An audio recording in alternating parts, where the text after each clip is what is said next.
He didn't rush. His hands moved over me like he'd waited a lifetime just to trace what was already his. And when he came inside me, slow, deep, wordless, I understood. This wasn't duty. This was choice. A night with no promises, and yet, I wanted to stay forever. If something in these first few lines stirred your curiosity, or simply made you pause, go ahead and like this video and subscribe to the channel. Because some stories begin quietly and end where you least expect. Barely remember the ceremony, only the scent. The air inside the stone chapel was thick with candle wax, old wood, and something faintly sweet.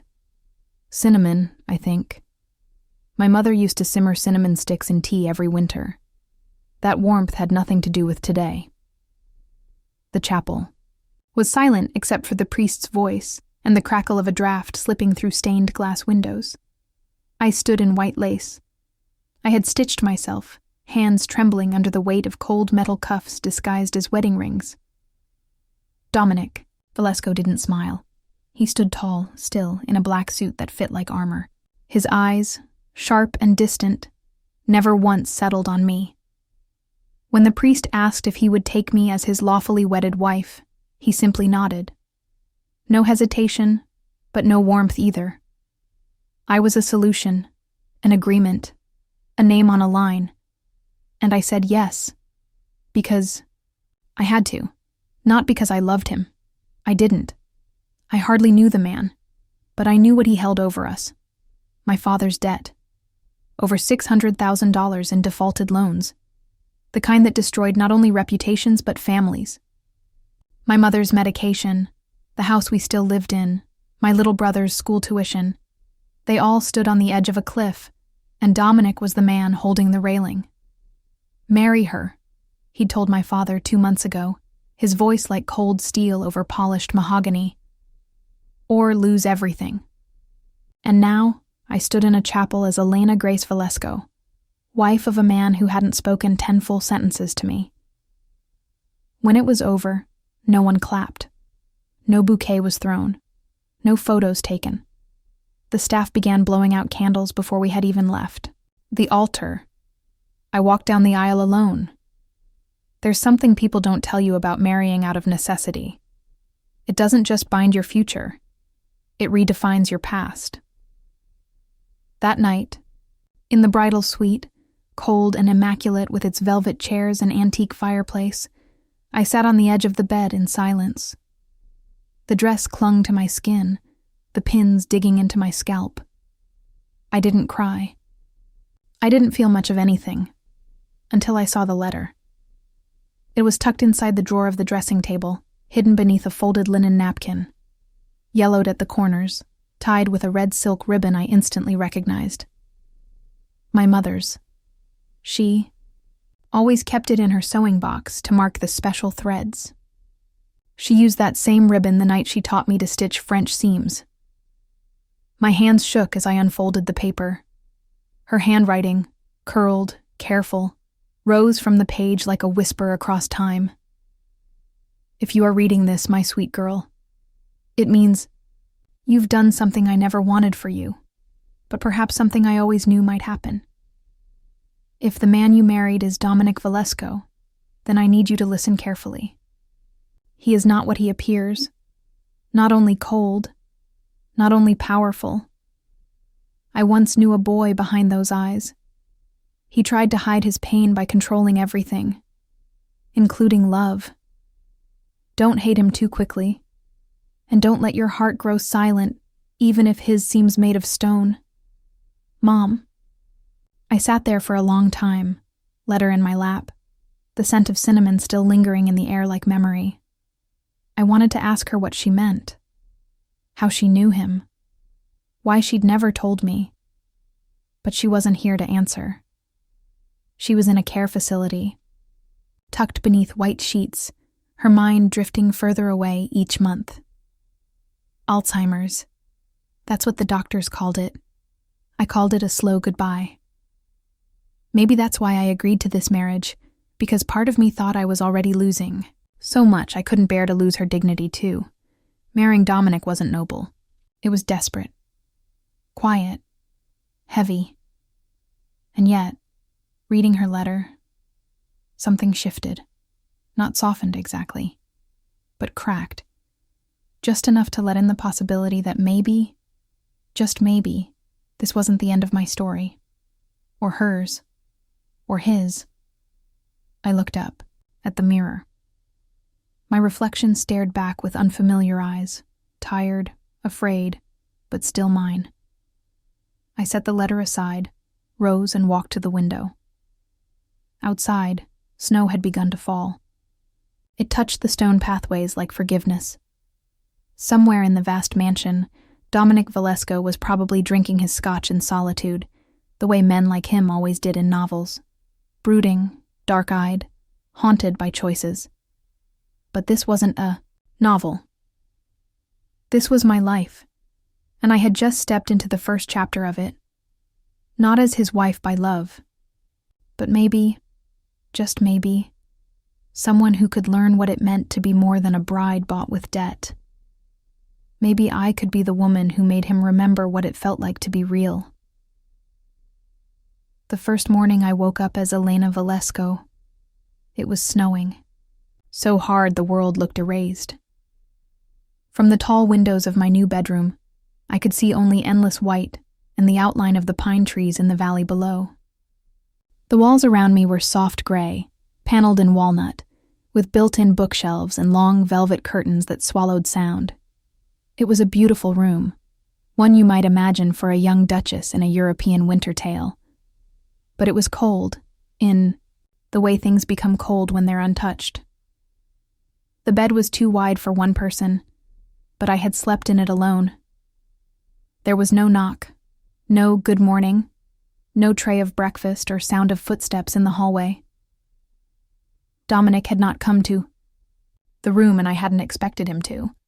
There had been no mention of a wedding night, and I was grateful for that. Grateful and oddly, a little hollow. I got up, wrapped myself in a robe too elegant to feel like mine, and wandered the halls of the Velesco estate like a guest in a silent museum.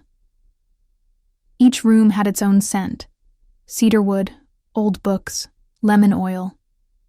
I passed portraits of men with proud jaws and silver hair, women with high cheekbones and corseted dresses. No smiles in any of them. Just the same cool, restrained elegance that Dominic wore like a second skin. In the dining room, I found a pot of coffee already made and a single cup set beside a folded newspaper. His routines were precise, quiet, controlled, like him. I took my cup and walked to the back of the house, where a small staircase led to the kitchen. This was the only room that felt like home. The ceilings were low, the tiles old and mismatched, the windows fogged from heat inside. And on the shelf near the spice rack, I found what I hadn't even realized I'd been looking for: a tin of cinnamon sticks. I don't know why, but I started boiling water. That became my ritual. Morning tea with cinnamon. I never saw Dominic during the day. He disappeared into the West Wing, his study, his office. Wherever it was, he ruled his world of real estate deals and silent ledgers. At night, I read my mother's letter again. Sometimes twice. I kept it in my bedside drawer, under the book I never finished. One evening, about 2 weeks after the wedding, a knock finally came. Not at my door, but at the back door of the house, the one near the greenhouse. I followed the sound and opened it to find a courier, bundled in navy and red, holding a clipboard and 2 white boxes. "Delivery for Mrs. Velesco," he said, smiling. Mrs. Velesco.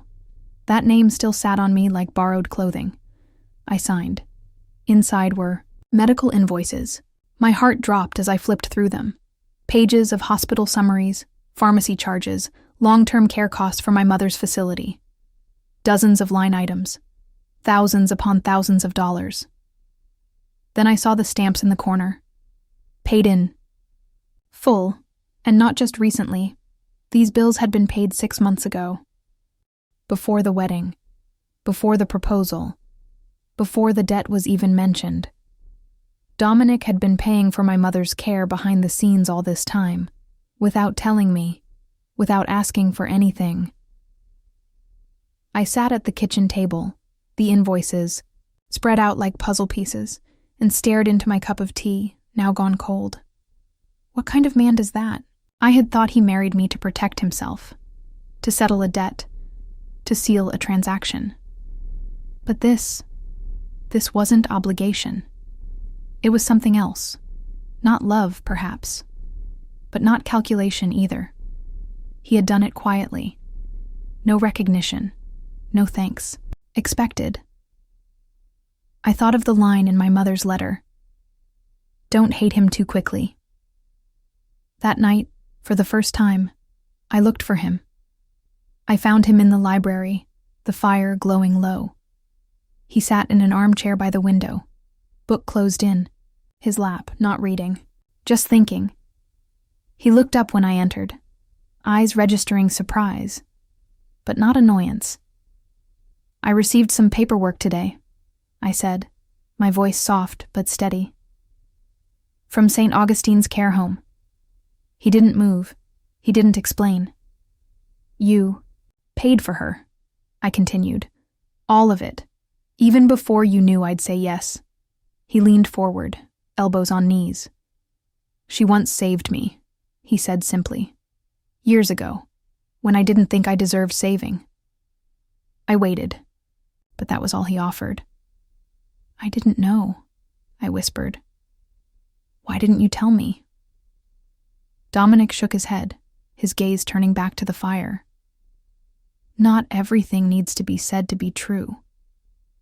There was nothing else between us in that moment. No grand gesture, no confessions.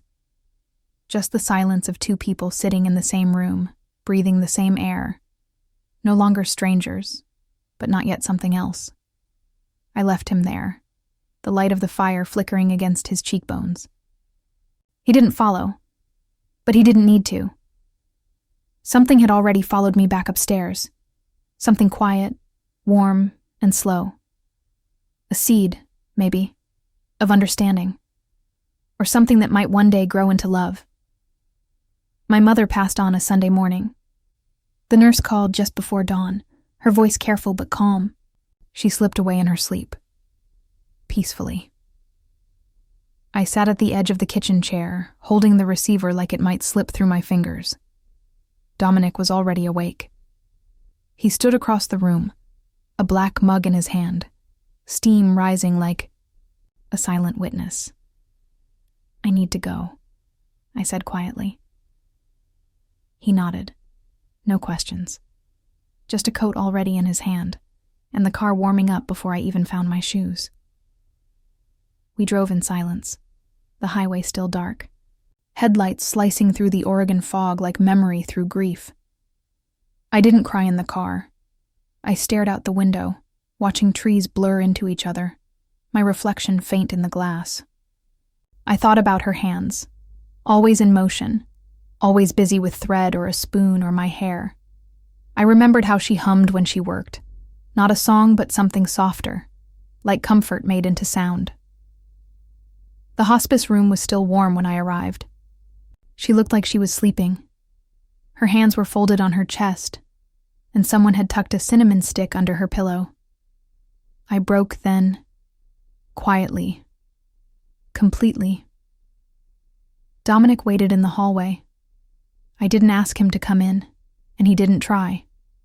But when I stepped out half an hour later, my legs shaking, my eyes sore, he simply opened his coat and let me lean into his chest. Not a word, just warmth and stillness. The funeral was small. A few old friends from town, the hospice nurse, my brother Peter, who flew in from New Jersey and stood next to me like a shadow half my height taller. My father was late. He showed, up at the burial, eyes bloodshot, collar twisted, and reeking of whiskey. He didn't say her name, just stood at the edge of the grave and muttered a prayer I think he made up on the spot. He never looked at me. Later that night, after the guests had gone and Peter had gone to bed, I found my father in the study. It wasn't his house anymore. It hadn't been for months. But grief made him bold, or reckless. "You think I don't know what I did?" he spat, slumped in the chair like a man unraveling. "You think I don't wake up every morning knowing it's my fault your mother died, worrying about us? Worrying about you?" I didn't answer. I stood in the doorway, unsure whether to walk away or walk in. He laughed bitterly. "You married him to save my skin. You sold yourself, Elena, and you think that makes me the monster?" "I didn't sell myself," I said, more tired than angry. "I made a choice. You just gave me the reason." He looked at me then. Really looked. Then he muttered, "He didn't do it for me. That man, Dominic, he did it for your mother." My breath caught. "What?" "She wrote him once. A long time ago. After his wife died. She helped him. I don't know how. I never asked. But he owed her. That's what he said when he came to see me about the debt. This is the last thing I can do for her." His voice dropped to a hoarse whisper. "I thought he meant money. Turns out he meant you." That night, Dominic came home late. I waited for him in the library, by the same fire that had warmed our first conversation. This time, I didn't wait for him to speak. "She helped you," I said. "My mother, didn't she?" He stood at the threshold. The fire flickered across his face, casting lines I hadn't noticed before. Fatigue, yes, but also something quieter. Regret. "She saved me," he said. He came forward slowly, then sat across from me. It was a long time ago. After my wife died, I stopped eating, stopped talking. I sat in that chair. He nodded toward the velvet armchair near the fireplace. For weeks. Your mother had been hired to tailor the drapes for the dining room. She showed up with pins, in her sleeve and cinnamon tea in her thermos. My eyes widened. She didn't ask me to speak. She just worked and hummed and left a cup on the table beside me. Every morning. For 12 days. He leaned back, his voice steady. On the 12th day, I said thank you. That was the first word I'd spoken since the accident. She looked at me and said, "Pain isn't a curse, Mr. Velesco. It's a passage. Don't build a mansion inside it." Then she went back to stitching. I swallowed. "Why didn't you tell me any of this?" "Because I didn't want your love," he said plainly. "I wanted to repay a debt, and I didn't want to use your grief for my redemption." We sat in silence. But it wasn't a silence that hurt. It was a silence that held. I stared at him. Really stared. I had spent weeks thinking of Dominic as cold, calculated, but sitting across from me now was not a man made of stone. He was a man who had once been broken, then stitched back together by a woman with a cinnamon thermos and a gentle song, and now he had tried to do the same for her daughter. I rose from my chair and crossed the room. I didn't touch him, but I sat beside him, shoulder to shoulder. And for the first time, we watched the fire together. Not as strangers bound by paper, but as people beginning to understand what presence really meant. The days after the funeral passed like smoke through an open window, thin, shapeless, and impossible to catch. I returned to the estate because I had nowhere else to go. Not because Dominic asked, not because of obligation, but because the silence of that place didn't feel so harsh anymore. It felt shared. There's something about grief that slows time. You start to notice things you never did before. The way light hits a window at 6:17 a.m. The way your breath fogs in a kitchen that's still asleep. the way footsteps sound when they're the only thing moving in the house. That morning, I woke up before the sun. I didn't mean to. It just happened. Pulled a cardigan over my nightgown and padded barefoot down to the kitchen. The air was cold, the floor colder, but the act of walking, of doing something, was grounding. Familiar. I boiled water, added a cinnamon stick, and watched the steam rise like memory.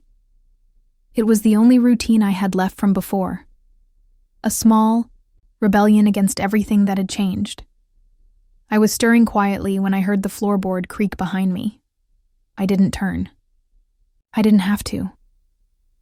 Couldn't sleep? Dominic's voice was soft, still hoarse with sleep. I shook my head and poured a second cup without asking. He walked past me and leaned on the counter opposite the stove, folding his arms. He wasn't in a suit. Just a soft gray sweater and worn slacks, barefoot like me. It made him look less like a statue and more like a man trying not to crack. He took the mug when I handed it to him, and for a moment, we stood there, just two people in an old kitchen, cradling warmth between our palms. He took a sip and smiled, barely. "Still cinnamon," he murmured. "Just like her." I nodded, not trusting my voice. He didn't speak again. He didn't need to. Sometimes presence speaks louder than comfort. We sat at the small kitchen table, the one tucked near the window with a view of the garden's bare branches. Neither of us said a word for 10 minutes. But something shifted, not in the room. In me. There was a quiet magnetism to the way he held his cup, like he was steadying himself from the inside. I watched him, really watched him, not as the man who married me out of debt or the man who saved my mother, but as someone who had been alone for a very long time. I don't know what made me do it. Maybe it was the steam rising between us. Maybe it was the ache in my chest that no longer felt like loss but like space that wanted to be filled with something human. I reached across the table and placed my hand on his. He froze. Not in fear, not in rejection, just surprise. His eyes met mine. There was no fire in them, no calculation, just warmth, dulled by time, but not extinguished. "I'm still here," I whispered, not even sure what I meant by it. He didn't answer with words. He turned his hand over, palm up, and laced his fingers through mine. We sat that way, hands joined, mugs cooling, outside light growing inch by inch. The room didn't change. The house didn't shift. But I did. For the first time, I wasn't surviving inside the walls of the Velesco estate. I was choosing to be here, to reach out, to stay.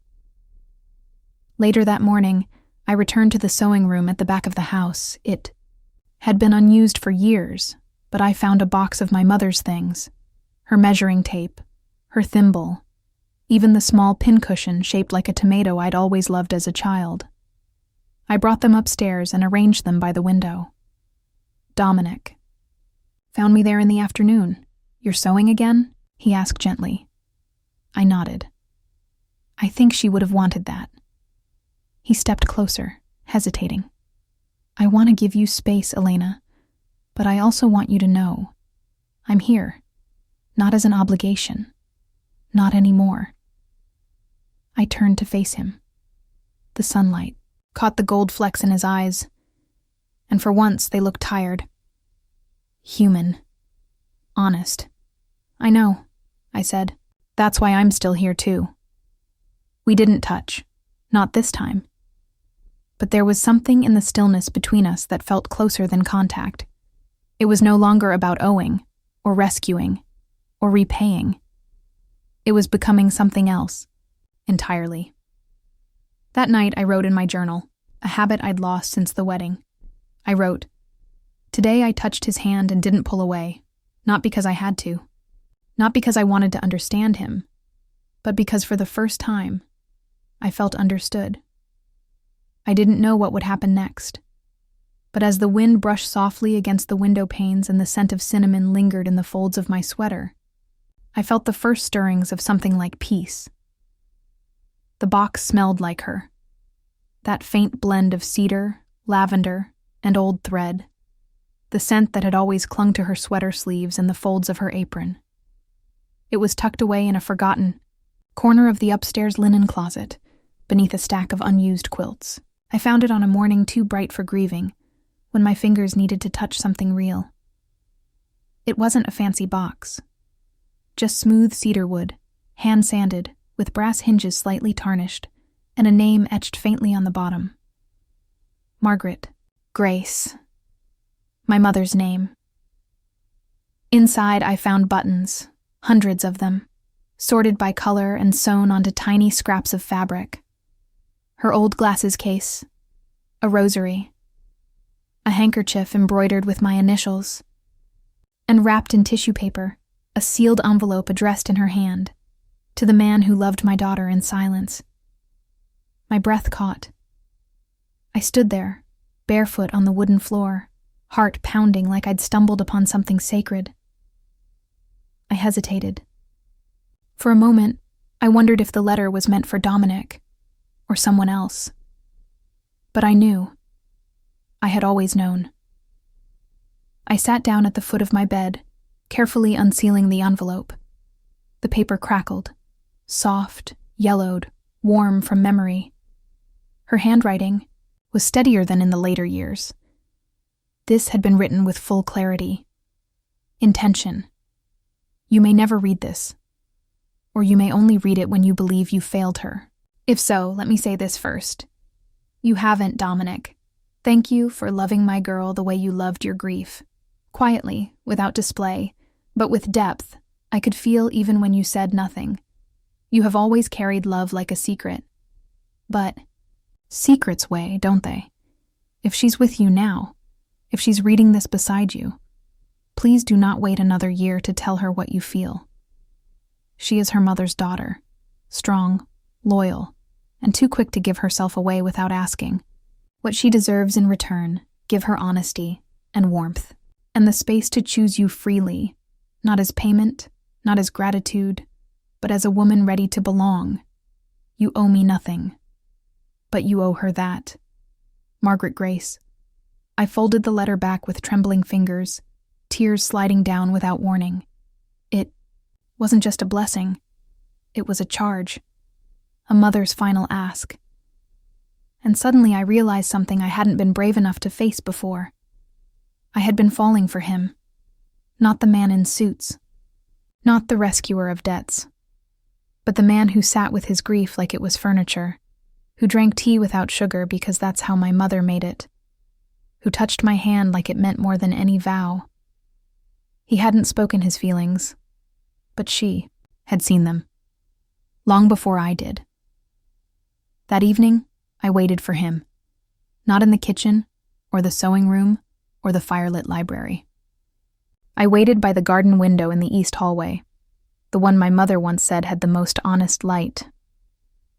Dominic appeared just before sunset, coat in hand, ready to leave for a meeting, his jaw set as always. But when he saw me, he paused. "Found something today," I said, voice steady. He raised an eyebrow. "A letter, from her, for you." His face didn't change, but he didn't look away either. I handed him the envelope, now resealed, and nodded. "You should read it alone." "But I wanted you to know." She knew. He took the letter with careful fingers, as if it might dissolve. She said, "You carry love like a secret," I added, watching him closely. A long silence passed between us. Finally, he spoke. "She knew me better than I ever deserved," I smiled gently. "She knew you exactly enough." He looked at me, and for the first time, his eyes softened. Not in sorrow, not in restraint, but in something close to openness. "I'll read it," he said quietly. "Thank you." Then he did something he hadn't done since our wedding. He touched my cheek. Just a thumb, brushing lightly beneath my eye. Not because I was crying, but because he wanted to know what my skin felt like when it wasn't guarded. That night, I sat by the fireplace and reread my own journal. I traced over the lines I had written days earlier about touch and understanding, and then I turned to a new page. She knew before I did. She saw something forming in the quiet spaces between us. And now I think I do too. I am not surviving him anymore. I am beginning to choose him. Outside, the moon was full and steady, casting a silver sheen over the snow-covered hill. The estate didn't feel like a cage anymore. It felt like a place something new might grow. Something patient and real. And, just maybe, something lasting. The orchard behind the estate hadn't bloomed in years. The apple trees still stood, bare and patient, branches like veins reaching for something just beyond the horizon. The snow had melted in patches, revealing the hard ground beneath, dark, damp, waiting for spring. Dominic met me there, as promised.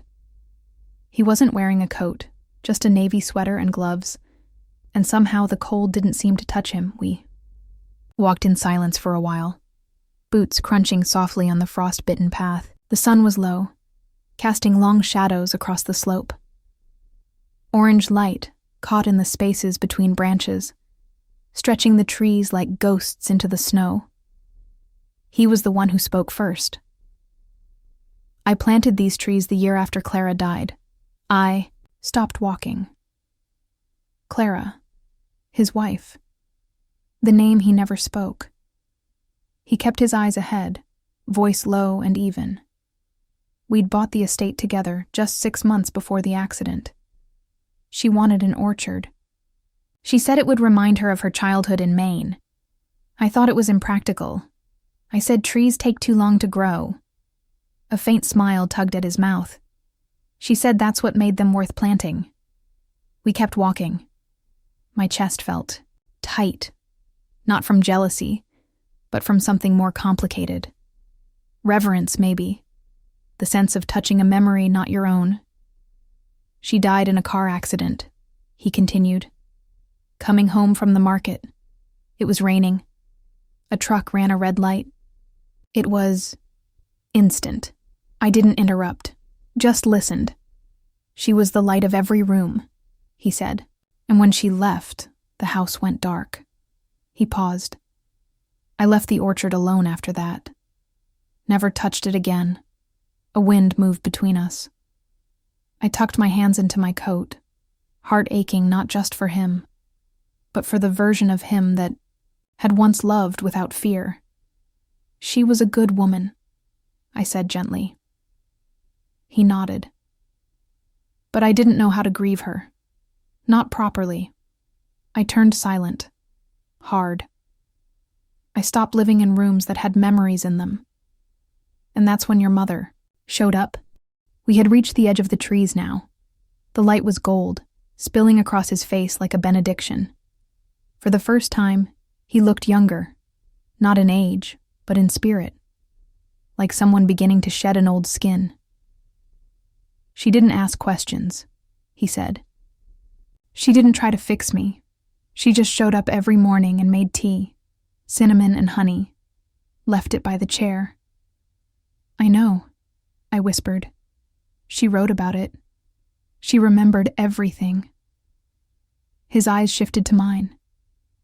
Something flickered. There. Something raw and open. "I never forgot her voice," he said. "When she finally spoke to me, it wasn't pity. It was permission. She gave me the right to feel what I was too proud to admit." We stood there for a moment, wrapped in silence and wind and memory. Then he turned to me. "When I offered marriage," he said, "I told myself it was debt, repayment, protection." His voice grew quieter. But that wasn't the truth. Not even then. I swallowed hard. Then why didn't you say anything? Because I didn't want you to feel owned, he said. And I didn't trust myself not to fall into old habits. Power, control, silence. He stepped closer now, his breath visible between us. It started because of her, he said. He reached out and took my hand, firmly, without hesitation. But today, it's because of you. My chest tightened, not in pain, in release.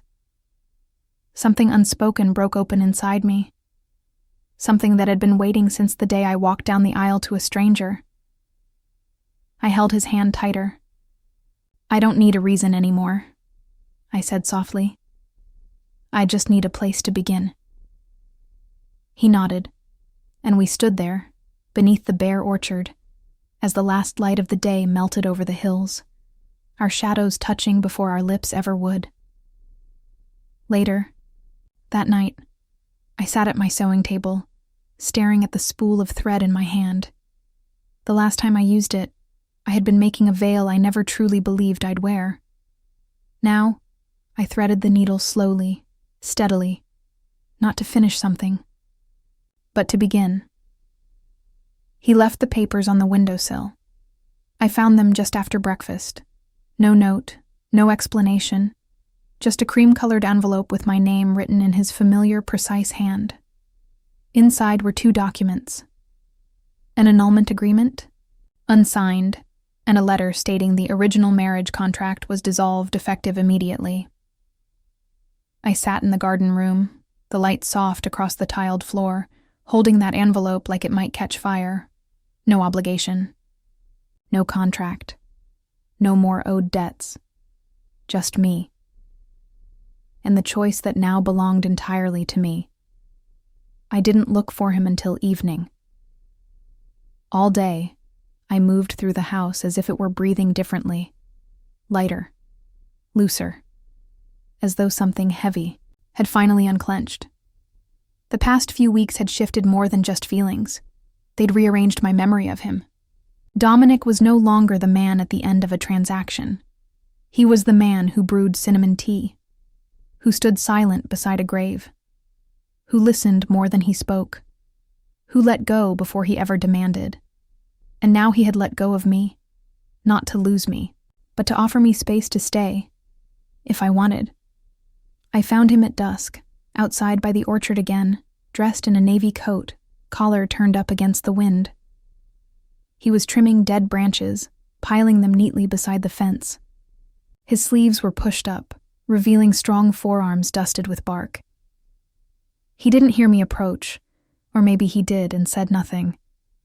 I stood beside him, watching the last light drift behind the trees. "I got your envelope," I said. He nodded, but didn't look up. "I thought you might want the choice."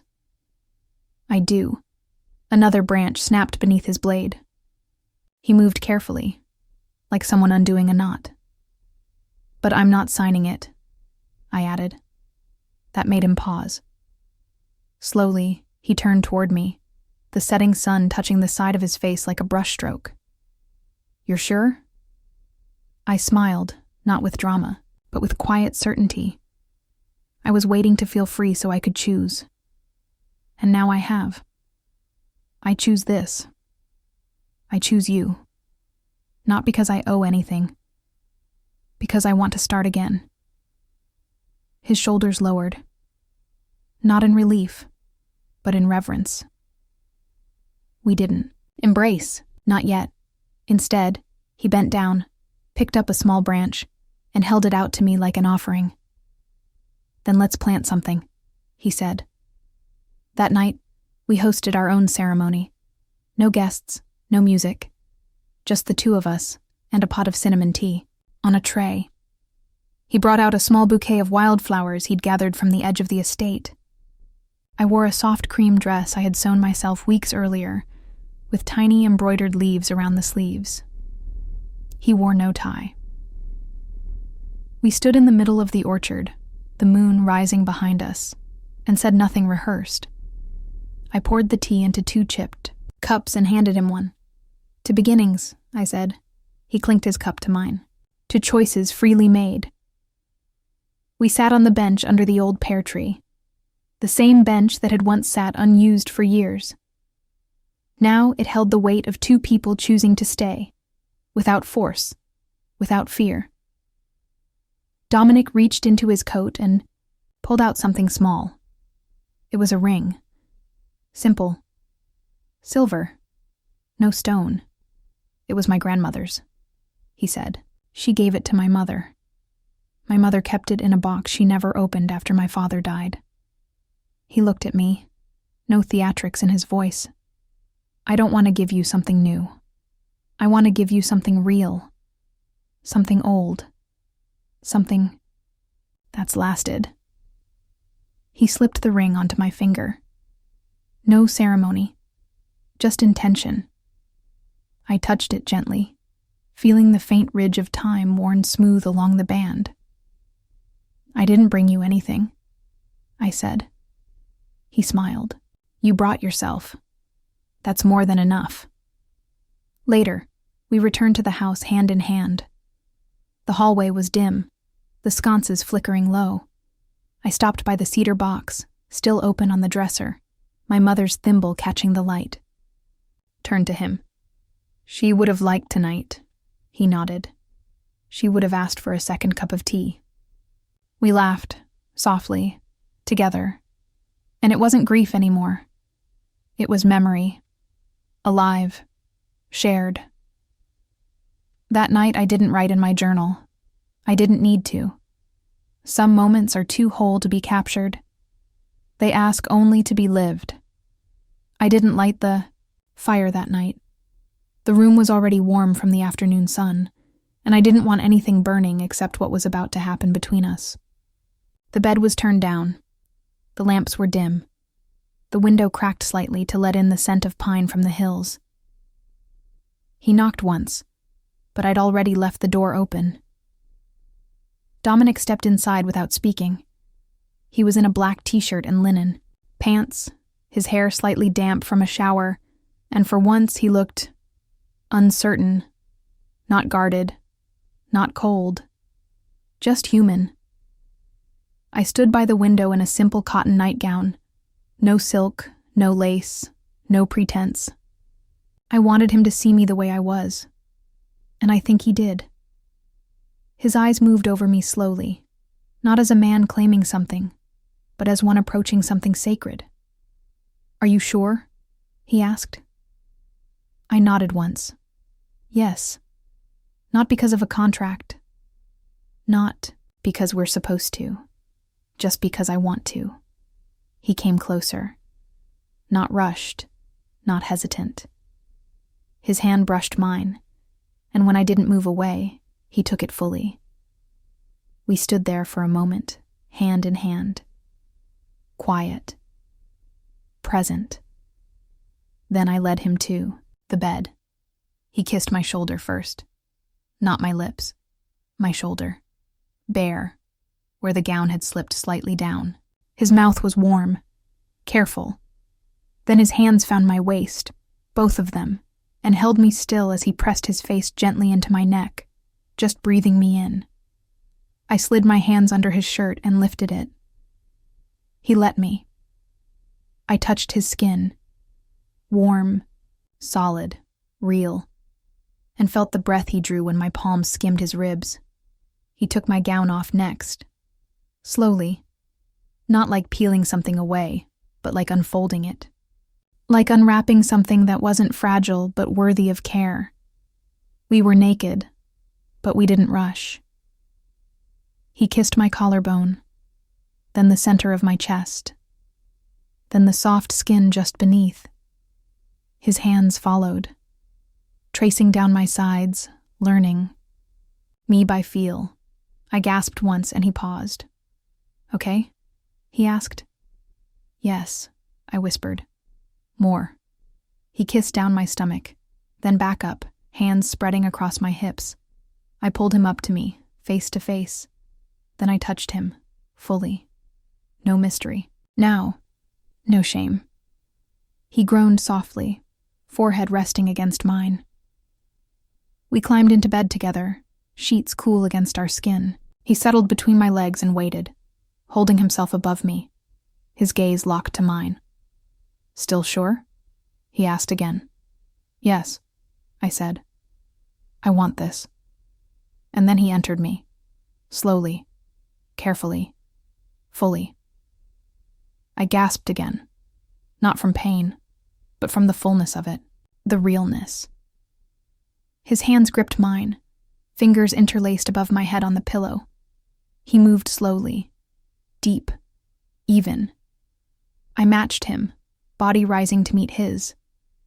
We said nothing, just breathed, moved, became. He looked down at me, not with hunger, but with something quieter, something reverent. And then, as he pushed one final time, deeper than before, he exhaled and came inside me. I felt the warmth spread through me. I held his body tighter. He didn't pull away. He stayed in me, his weight settling carefully against mine, his mouth on my cheek, one hand still holding mine tightly as if afraid I'd drift away. We lay there, our bodies joined. The air between, us calm and quiet, no urgency, no demand, just two people who had finally arrived. Later, when he rolled to his side and pulled me close, I rested my head on his chest and listened to his heartbeat. It was steady, real, like his hand on my hip, like his breath on my temple. Neither of us spoke for a long time. Then I whispered, "Thank you." He answered, "For what?" "For not rushing, for not pretending, for letting this be real." He kissed the top of my head. "It's the only way I want it." We fell asleep like that. No promises, no vows, just skin, breath, warmth, and the quiet comfort of knowing we had nothing to prove, only something to share. Ourselves. 1 year later. The house breathes differently. Now. There's a warmth in the hallways that didn't used to be there, like something has settled, quietly and firmly, into place. The orchard has started blooming again. Dominic replanted 2 trees last spring. We don't know if they'll bear fruit, but we walk through the rows most mornings, hand in hand, watching the branches fill with life. This morning, I sat at the kitchen table while the kettle boiled, a cinnamon stick already waiting in the mug. I felt her move, just a flutter, like a page turning inside me, and I thought, she'll want to know how this all began. So I wrote her a letter, not because I expect to explain everything, but because someday she might ask. And when she does, I want her to know the truth, not the polished version, but the real one. To my daughter, you will grow up in a house that feels warm, that smells like tea and pine and old books. You'll walk barefoot on wood floors and ask why we keep 3 chairs in the garden when there are only 2 of us. One of them is for your grandmother. She never met you. But she saved your family before you were ever born. She taught your father how to grieve. And she taught me how to stay soft, even when the world felt sharp.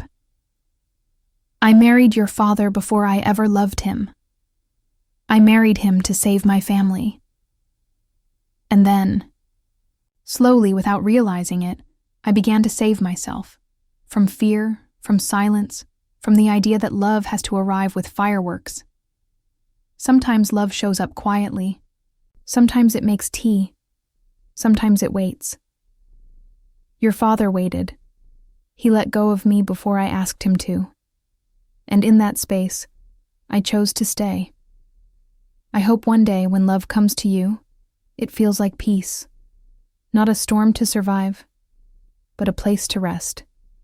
Hope you never confuse noise with depth, and if you do, come sit with me in the kitchen. I'll make you tea, we'll talk, or we won't. Either way, you'll be loved, always. Your mother, Elena. I folded the letter, slid it into an envelope, and placed it gently in the cedar box, beside my mother's thimble and the ring that once belonged to Dominic's grandmother. It didn't feel like closure. It felt like continuation. Dominic came in a few minutes later, brushing snow off his coat. He saw me standing at the box and paused, a quiet question in his eyes. "A letter," I said. He smiled. "For her?" I nodded. "For when she's ready?" He came over, kissed my forehead, and pulled me into his chest, the same way he always does when words feel too small. We stood there a while. His hand rested over my growing belly. The room smelled like cinnamon and something sweet baking in the oven. Outside, the trees were dusted white again. Inside, we were steady.